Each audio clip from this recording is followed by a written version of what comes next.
Well, Arb just got 45 years. I mean, we knew that was coming.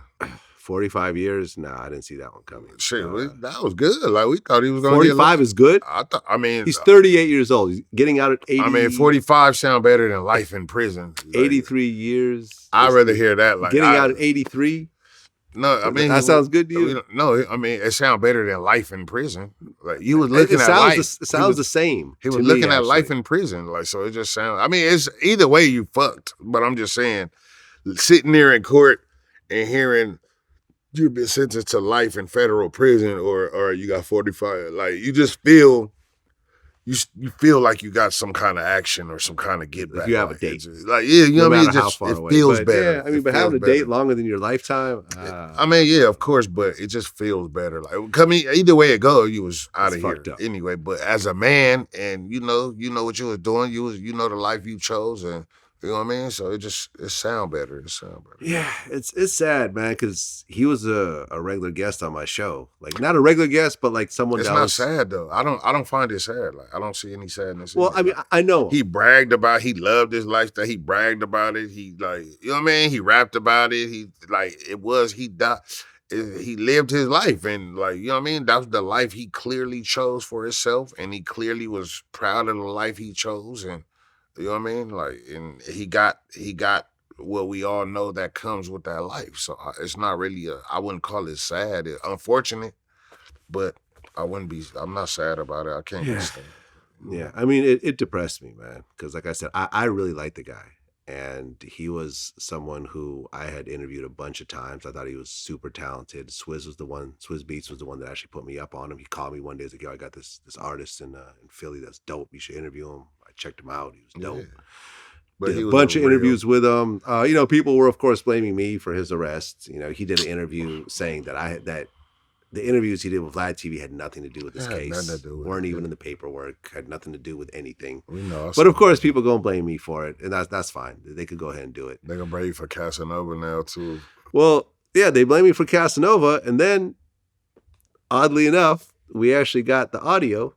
And I've mentioned this lots of times before, but I'm gonna keep mentioning because I like to beat a dead horse. We actually got the audio. I sent you a DM with it. Oh, did you? Oh, you didn't get that? Oh no, I gotta go back and check. Everyone was blaming. I was trending for Vlad was trending for 2 days because there was a fake article saying that I'm the reason why Casanova was locked up. I see that. Right? Yeah, I remember. We talked about that last time. Yeah, we talked about it last time. But I have a guy on my staff who's like the court guy. He's the guy that gets all the court records, writes all the exclusive stories based on transcripts and audio. He listens in to hearings and everything else like that. And he actually got us the audio of Casanova's bail hearing. Mm-hmm. And in the audio, they actually name Nick Cannon's interview with Casanova as one of the reasons why they wanted to deny bail. For real? Yeah. Wow. You haven't heard it? No. Wow. Let's play it. In his own words, in a November 2019 radio interview with Nick Cannon, the defendant made clear that he is, quote unquote, still a, that is, a member of Gorilla Stone. With regard to media interviews the defendant has done, defense counsel references interviews where he said good things about the community, and he references that interviews where he mentions his violent past or about the violent past and have nothing to do with the present. I would just reiterate the Nick Cannon interview from 2019 where he says still Abe. So he's currently still a member of Gorilla Stone. Yeah. So for anyone who's calling me the police or me the feds, y'all got to call Nick Cannon the feds once again. Well, you really have to call Nick Cannon the feds if you're going to call me the feds because he's actually in the paperwork now. That's the actual audio from the bail hearing. Yeah, but you're going to get some backlash for that too because it's kind of like, that's what we call dry snitch. I'm dry snitching on Nick Cannon? No. I'm saying I'm saying you still gonna get the backlash for it because that's what they're gonna say. Like, oh, you dry snitching like now because basically when people mean by dry snitching, that's basically like a dry snitch. I mean, nobody cares. But I'm saying that's what the people go. I know That's gonna be their next one. Oh, Vlad George Snitching. Watch. We gonna see. Just remember I said this. I mean, this has been out. No, just Like- I know. But now that we did this interview, and you said, watch that somebody gonna say it. Watch. I guarantee you. No, I mean, people, Vlad's still the feds. Yeah, like You know, at the end of the day, guarantee. neither one of us are feds. We just do interviews. And what people say in their interviews is really up to them. I don't talk to people about what they're actively doing criminal-wise. If you want to talk about your past, which is what I focus on in my interviews, you could talk about your past. Now, if that kind of is still going into your present, I don't know. I'm not going to ask you on or off camera what you're doing illegally right now. I would never do that. Never, ever, ever. We're going to talk about your past. Now, if you stop doing what you're doing, then it won't matter. Yeah. I've talked about my drug dealing past, like, you know, me buying kilo cocaine. But like, you're not you selling know, drugs, so it don't I'm matter. not selling drugs. You're not the gonna shit catch me happened doing back it. in like, Yeah. you know, the 90s. So I really don't care. Like, go ahead. You know, try to bring it back up. I don't care. Like, you know what I'm saying? That was get the end of tired my of it. drug dealing career. Like, we was having this conversation in Atlanta actually, because somebody matter of fact, I was telling somebody like, yeah, I got Vlad when I get back. Like, somebody was telling me like, yeah, you got. I'm like, yeah, I got Vlad as soon as I get back to LA. And they was like, man, is Vlad really the feds? And I was like, man, I you know how many times I've had this same conversation, bro. And it's just like, you know, man. am I really the feds? No, I'm not really the No, feds. you're not Do the I feds. work with the feds? No. No. Everything that comes Do the out, feds watch Vlad? maybe. Maybe. Maybe. That's what I said. Like, maybe they Maybe probably they watch. do. Like, but Maybe they do. Bro, well, like- if you're a criminal, if you're actually actively a criminal, they're going to watch everything. They're going to watch your interviews. They're going to They listen watch to your everything. music. They're going to That's watch what your social media. They're going to go through everything. They're going to go through your phones. They're going to go through your text messages. They're going to go through your iCloud. That's really how Casanova got hemmed up, was phone taps, his iCloud, and text messages. And we actually pulled some of the paperwork from his case, and that shit is crazy. Like, his co-defendants are like, pay for my iCloud to get exposed. yo, his co-defendants would send over handwritten, like, you know, like when you join a gang, there's like the rules of the gang. They literally would No. text over the handwritten rules That's so of joining their gang over text message, handwritten on a piece of paper. That's some weird shit. That's all evidence, That shit is all of weird. it. Not to say that Cass has anything to do with that. You know, Cass. So is it like, but since when did being in a gang become a crime? Like, being in a gang is not a crime. It's not? In itself. Like, There's no such thing as a gang enhancement. that's what I'm saying. That's not. They just took away the gang enhancements. Like, Oh, that's gone now. like that's what I'm hearing. Like, they On a like, federal how is it? level? Like, how is it? Like, you can't be in a crime. Like, you could be.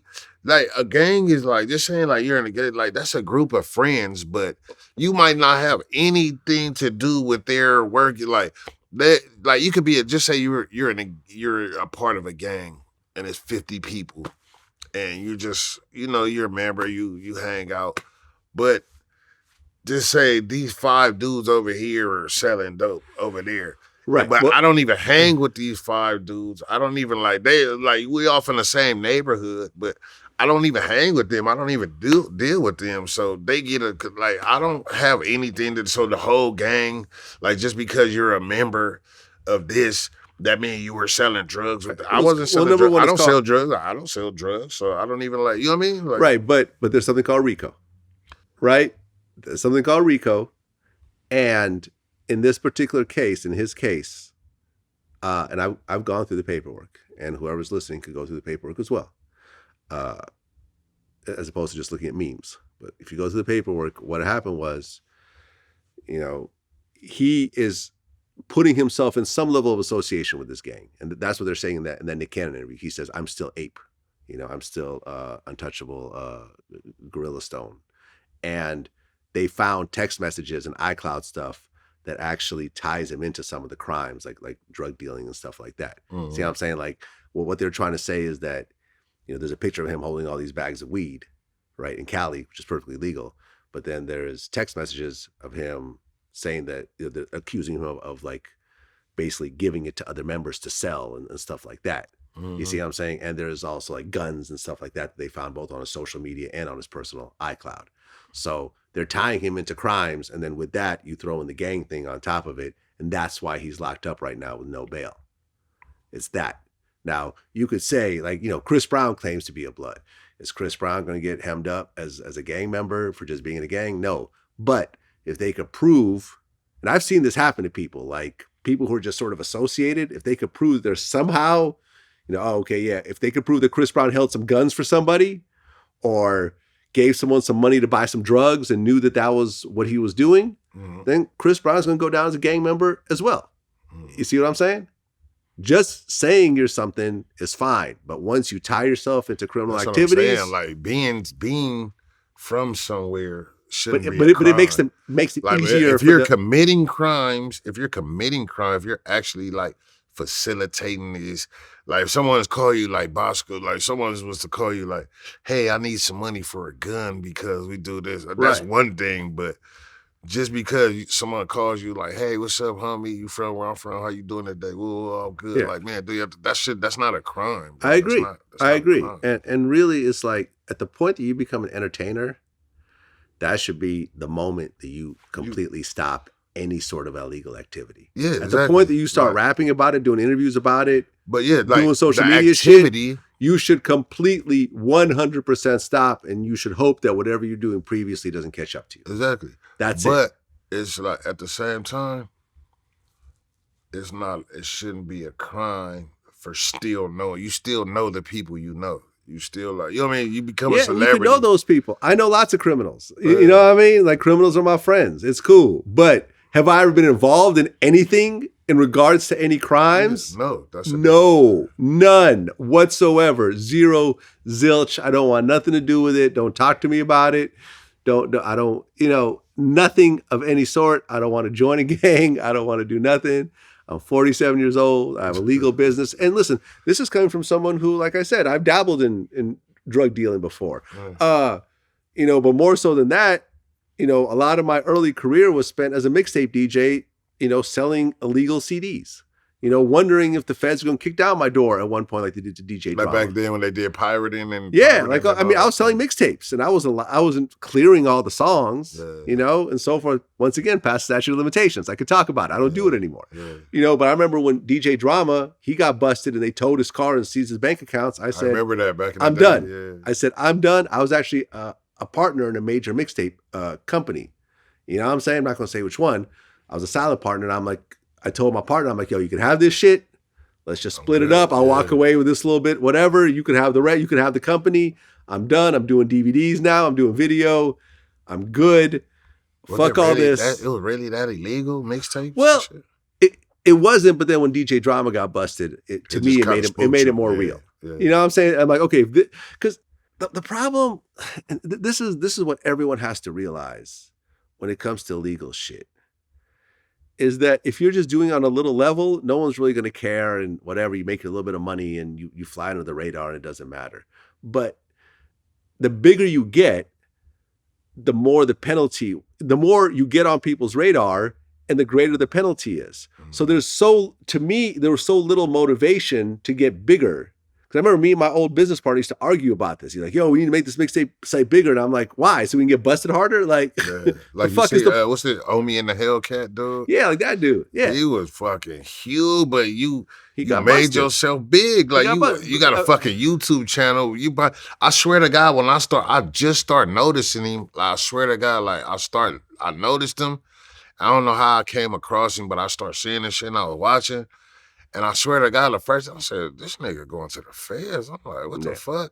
And I swear to God, like a week later, the feds came in. He got busted. I interviewed Batman Kevo. He was running a whole credit card fraud thing. And he was getting some money. He got busted as well. And that's the thing. I just don't understand, like, what motivates someone to keep doing illegal shit on a bigger level, knowing that it's just going to send him to jail that much longer? Like the bigger you get, the longer the jail sentence is. So what's the point? Like, what is the fucking point? Where does the motivation come from? I think I the short-term money. Like, I think I said this before on one of our past interviews. I'm quite sure I did. Like, what's the use of being king if nobody knows it? Like, I think deep down inside, every criminal really want to tell their story. Like, you know what I mean? Yeah. You want people to what's the use of doing, like everybody can't do this shit. So it's like, deep down inside, like you want that recognition, like you want to be able to tell your story, like, yeah, I did it. Like you want, like, you know what I mean? It's like, Yeah. everybody, what's the use of being king if nobody knows it?